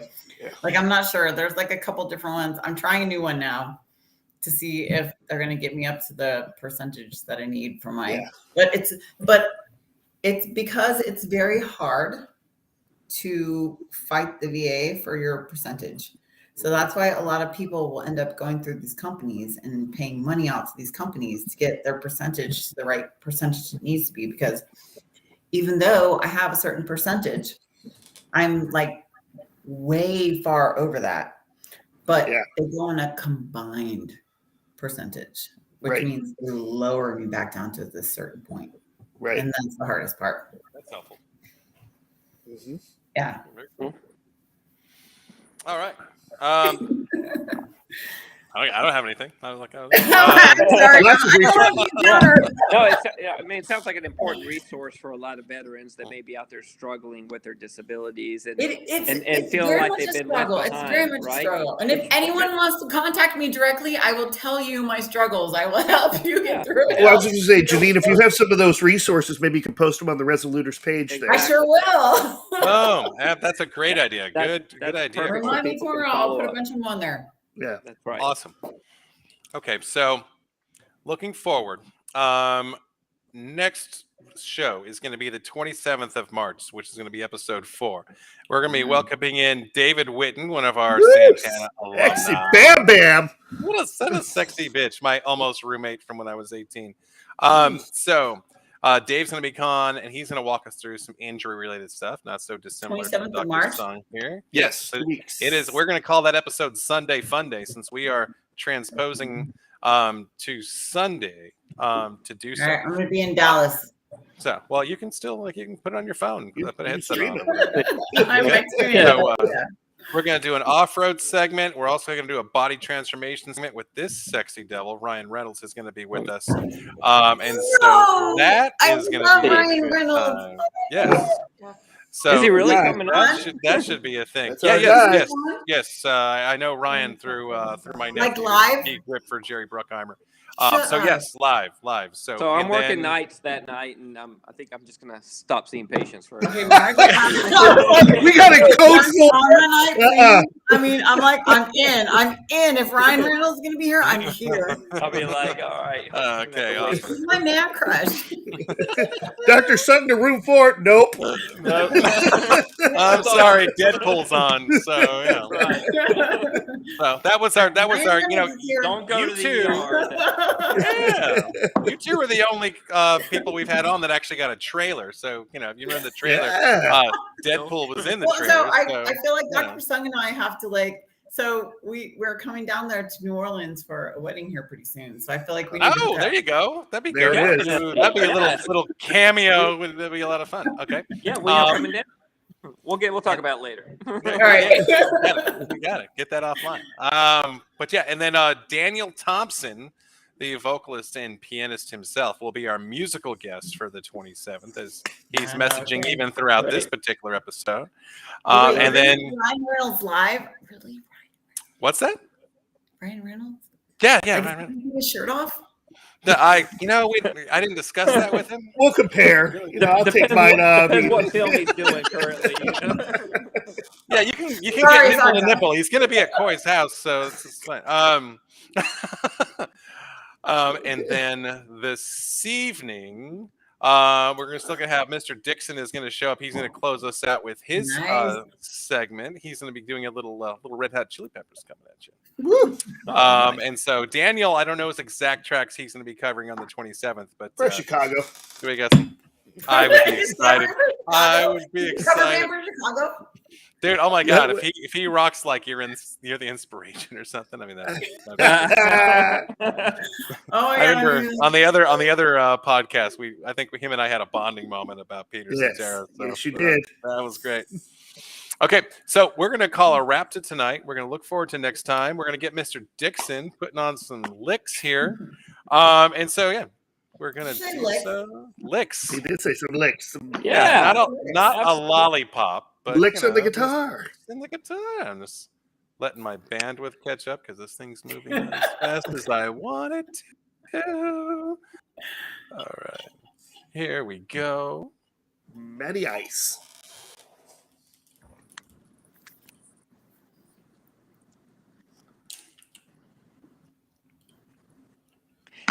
And the uncomfortable silence. I know. I feel like the first part is like, that's right. That's all right. We're working on it. Here we go.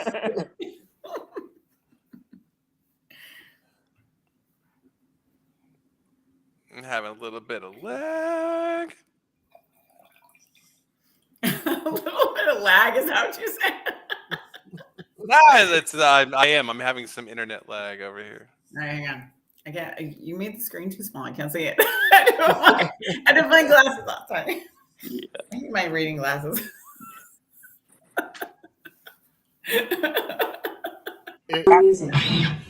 Right.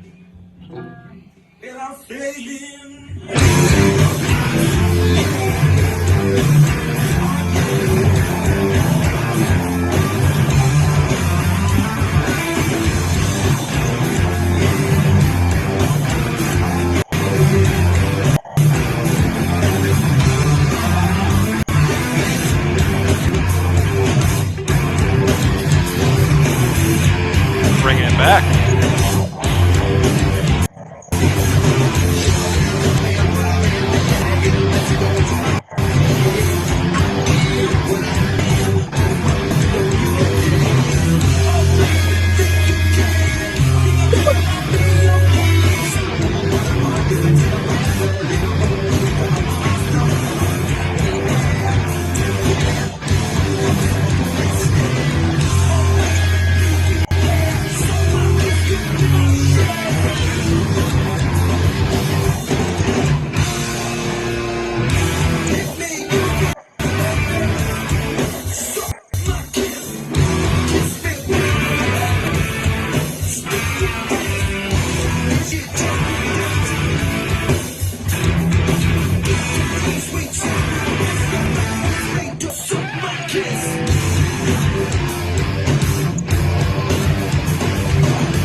Nice! Woo!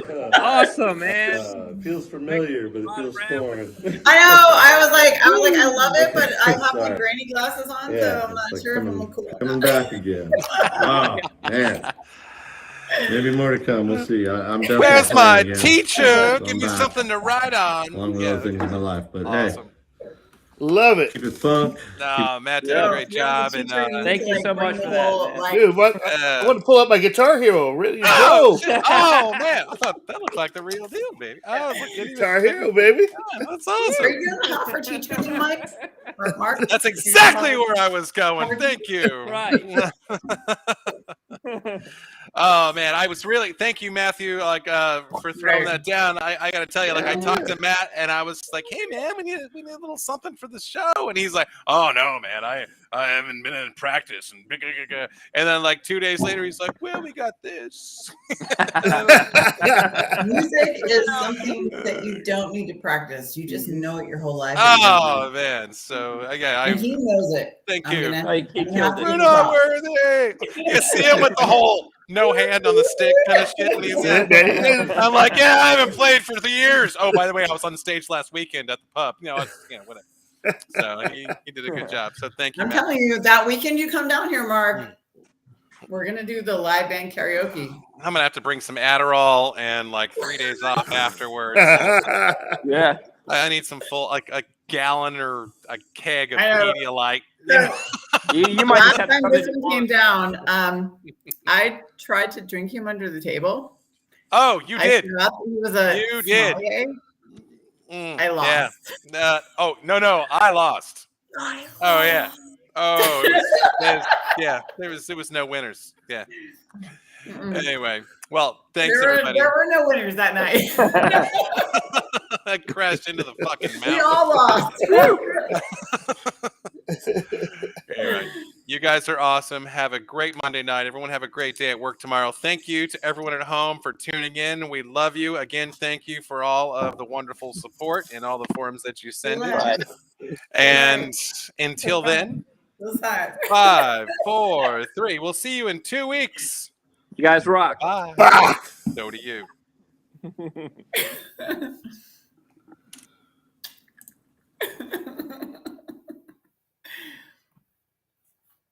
All right.